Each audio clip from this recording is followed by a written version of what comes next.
di rumah kami ya Tuhan. Dan sekarang kami akan memulai ibadah kami, Tuhan yang sertai dari awal hingga akhir. Hanya di dalam nama-Mu kami berdoa dan mengucap syukur. Haleluya, amin. Nah, Miss Novita mau nanya nih sama kalian. Kira-kira kalian kenal gak sama papa dan mama kalian? Kalian kenal gak sama kakak kalian? Atau sama adik kalian? Nah, gimana sama Tuhan? Kalian kenal gak? Kalau kita mau kenal Tuhan, yuk sama-sama kita nyanyi lagu ini. Sama-sama kita bilang,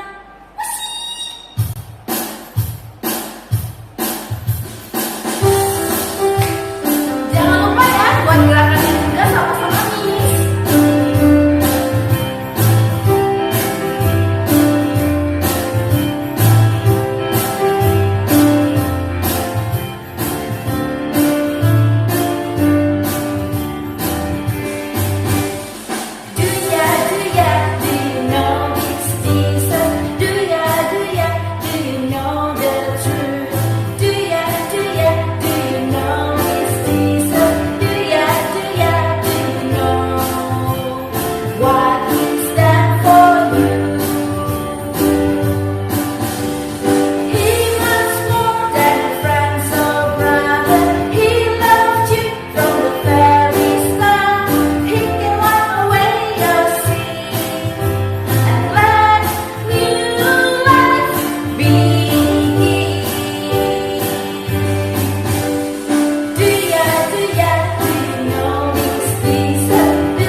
Iya, Tuhan itu lebih dari kakak kita ataupun adik kita. Dia lebih dari apapun, karena Yesus adalah sahabat kita. Ya, sama-sama kita angkat pujian ini.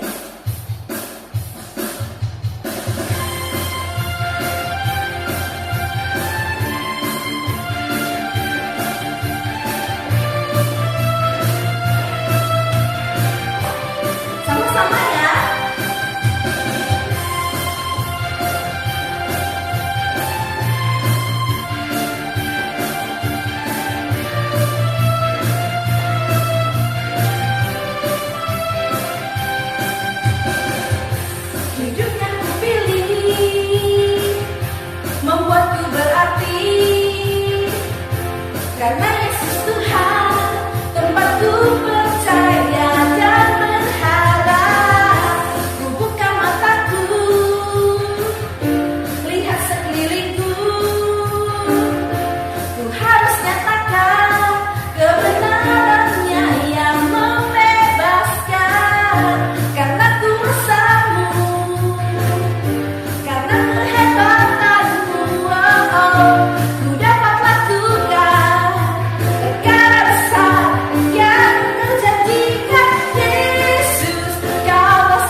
Dia selalu ada di sisi kita, selalu menemani kita. Jadi kita harus buat janji sama Tuhan.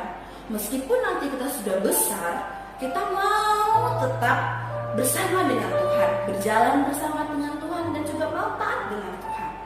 Mari kita angkat pujian ini bersama-sama ya.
Shalom adik-adik semuanya, jumpa lagi di ibadah online Sekolah Minggu GMI Muen dengan Lause Mary.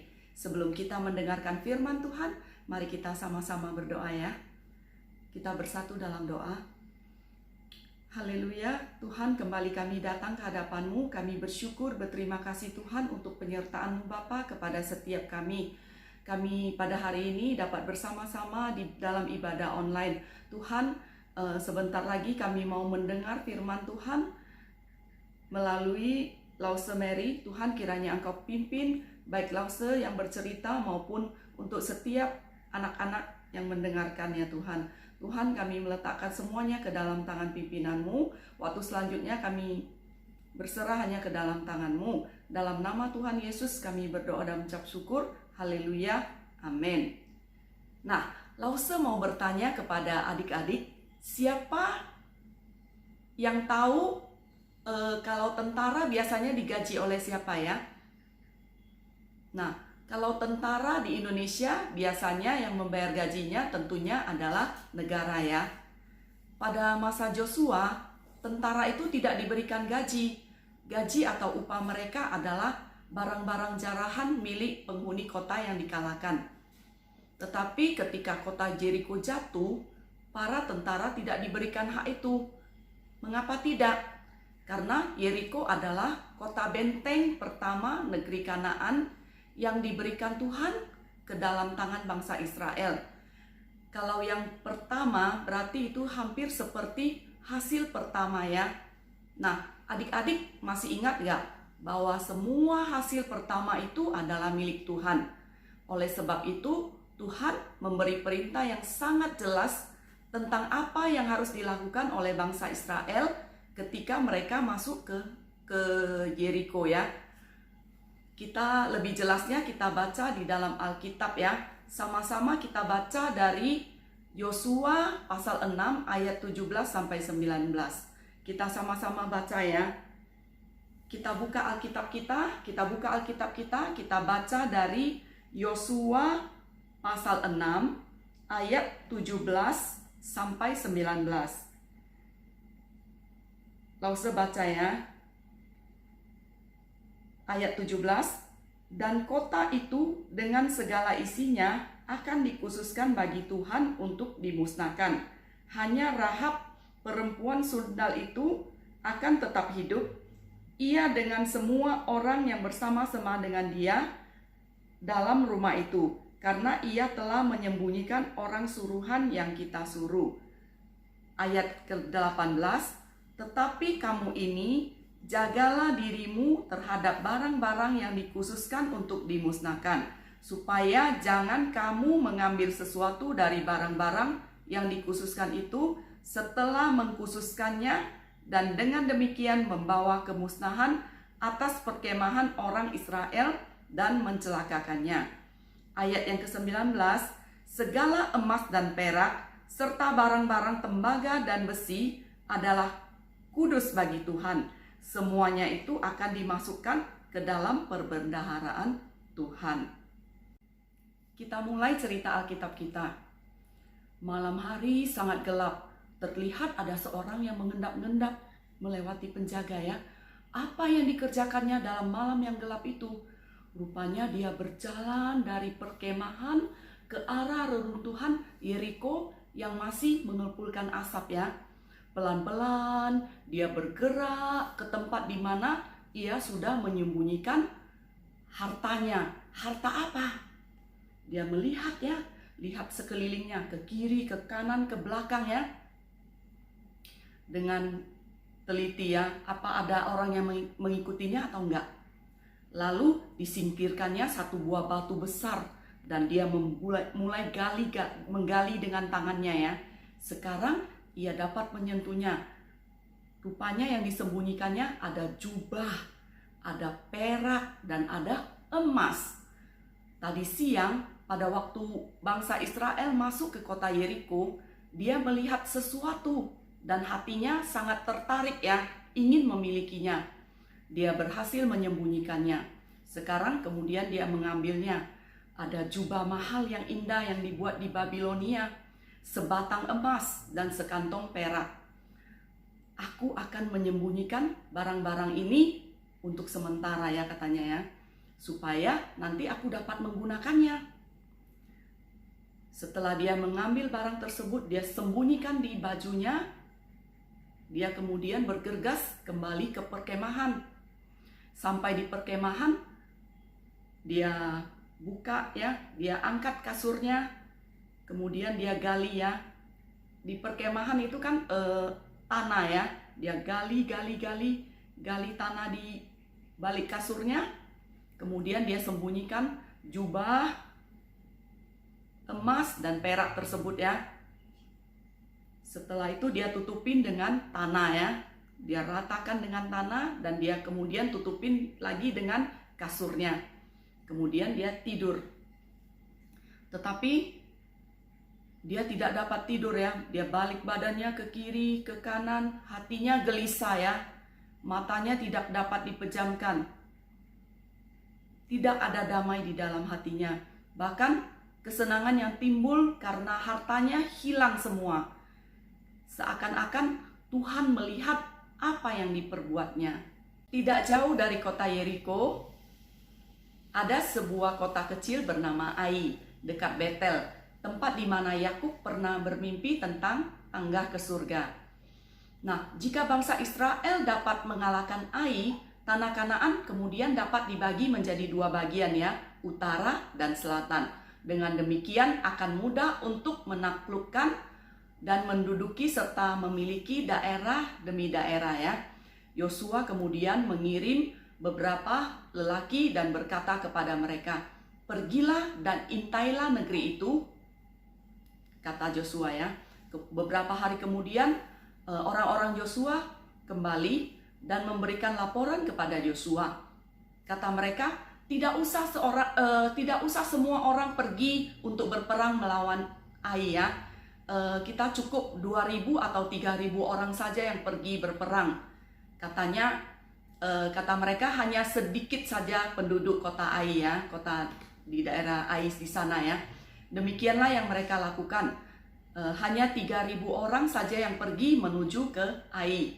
Tetapi kemudian Ai menyerbu dengan berani. Mereka mengejar orang Israel sampai jauh dan membunuh sebanyak 36 orang daripada tentara Israel. Joshua sangat terkejut ya ketika mendengar berita itu. Ia kemudian menyobek-nyobek pakaiannya sebagai tanda kesedihan yang mendalam ya. Kemudian Joshua berlutut di hadapan tabut perjanjian beserta dengan tua-tua Israel. Mereka semuanya berlutut berdoa ya bersama-sama dengan dia.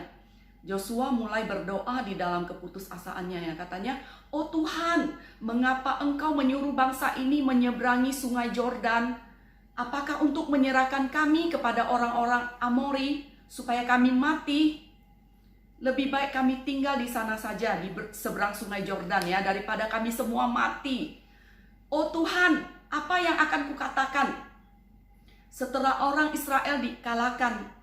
Semua bangsa Kanaan akan mendengar tentang hal ini, dan mereka pasti akan mengepung kami dan melenyapkan nama kami dari muka bumi ini. Dan apakah yang akan kau lakukan untuk memulihkan namamu yang besar, Tuhan?"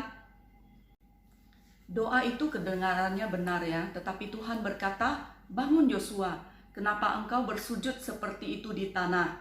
Orang Israel sudah berbuat dosa, mereka tidak menaati perintahku. Mereka sudah mengambil beberapa barang yang seharusnya masuk ke dalam perbendaharaanku. Mereka sudah mencuri dan berbohong, serta menyembunyikannya di antara barang-barang mereka. Itu sebabnya mereka tidak dapat mengalahkan musuh mereka ya. Aku tidak akan mendampingi kalian lagi, kecuali jika dosa ini disucikan. Sekarang bangun Joshua, sucikan umat Israel dan suruh mereka bersiap menghadap aku besok." Maka Joshua memberitahukan kepada bangsa Israel bahwa besok pagi Allah akan memeriksa mereka. Suku demi suku, keluarga demi keluarga, orang yang diketahui telah memiliki barang-barang yang dilarang harus dibakar bersama dengan semua miliknya ya. Keesokan harinya bangsa Israel berkumpul di hadapan Allah. Joshua memimpin di dalam pemeriksaan itu. 12 suku bangsa dikumpulkan ya. Kemudian mereka membuang undi. Joshua yang membuang undi di antara ke-12 suku itu. Suku Yehuda yang pertama yang kena undi. Semua suku Yehuda maju ke depan dan kemudian undi dilempar lagi. Dari semua undi-undi yang dilempar, kemudian undi berikutnya dilempar, didapatilah Akan ya. Dia diketahui sebagai orang yang sudah menyembunyikan barang-barang curian. Joshua berkata kepada Akan, "Anakku, di hadapan Tuhan dan umatnya, akuilah apa yang telah engkau lakukan dan apa yang telah engkau sembunyikan daripada Tuhan ya." Kemudian si Akan menjawab, "Benar, saya sudah berbuat dosa kepada Tuhan Allah ya. Inilah yang sudah saya lakukan. Di antara barang-barang yang kita hancurkan, saya melihat sehelai jubah yang bagus sekali, buatan Babilonia, sekantong perak dan sebatang emas dengan berat 0,5 kilogram lebih. Saya ingin sekali barang-barang itu, maka saya mengambil dan menyembunyikannya di tanah di kemah saya," katanya ya. Peraknya berada di bagian yang paling bawah ya. Lalu kemudian Joshua menyuruh orang pergi ke kemahnya Akan dan menggali tanah di dalam kemahnya ya. Mereka melakukannya dan membawa barang-barang itu kepada Joshua dan kepada semua orang Israel. Diserahkannya semua itu kepada Tuhan. Kemudian Akan berserta dengan keluarganya dibawa kembali, kemudian dilempari batu sampai mati ya. Kemudian dibakar ya, sangat mengerikan ya adik-adik. Yosua memerintahkan untuk mendirikan di atasnya sebuah timbunan batu yang besar, dan timbunan batu itu menjadi peringatan bagi semua orang yang melihatnya. Lalu Tuhan berfirman kepada Yosua, "Jangan takut dan bimbang, bawalah seluruh tentara dan bersiaplah untuk menyerang kota Ai. Aku menyerahkan kota Ai beserta raja, rakyat, dan tanahnya ke tanganmu. Barang-barang dan ternak boleh kamu rampas ya. Suruh para tentara mempersiapkan penyerangan ke kota itu. Beberapa orang bersembunyi di dekat kota itu. Besoknya berangkatlah Yosua bersama-sama dengan prajuritnya ya menuju ke kota Ai.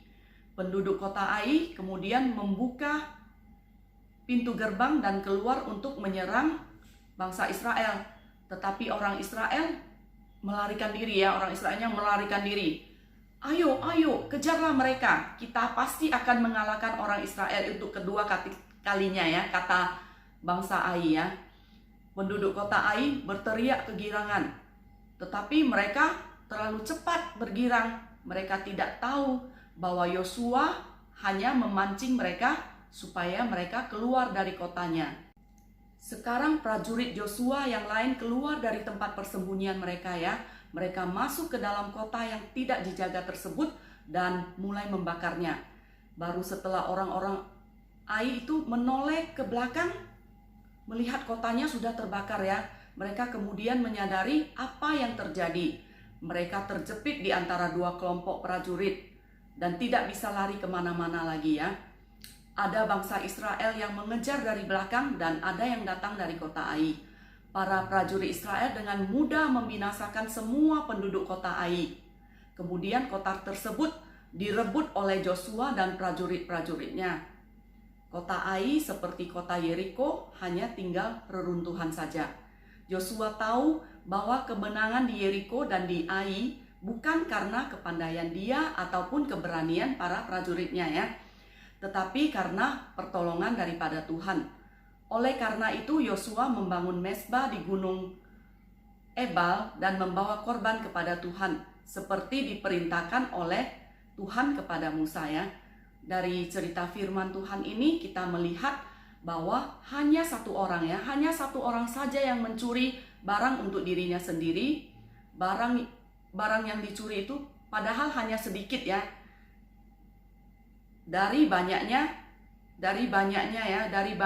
barang-barang jarahan yang lain ya.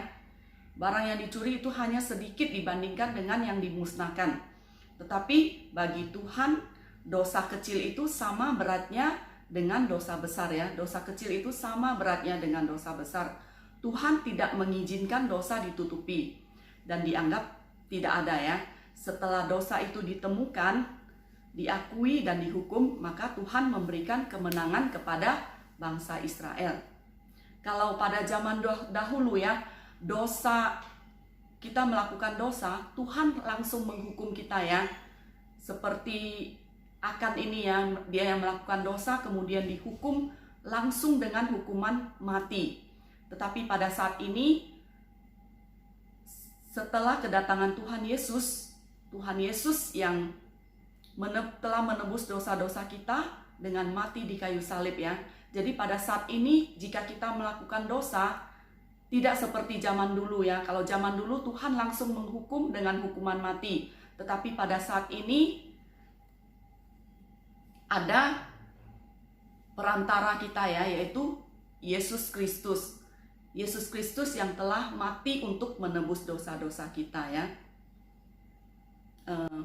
Mungkin pada saat ini ada adik-adik yang ingin mengakui sesuatu yang pernah dilakukan dan sampai saat ini masih menjadi beban di dalam hati adik-adik.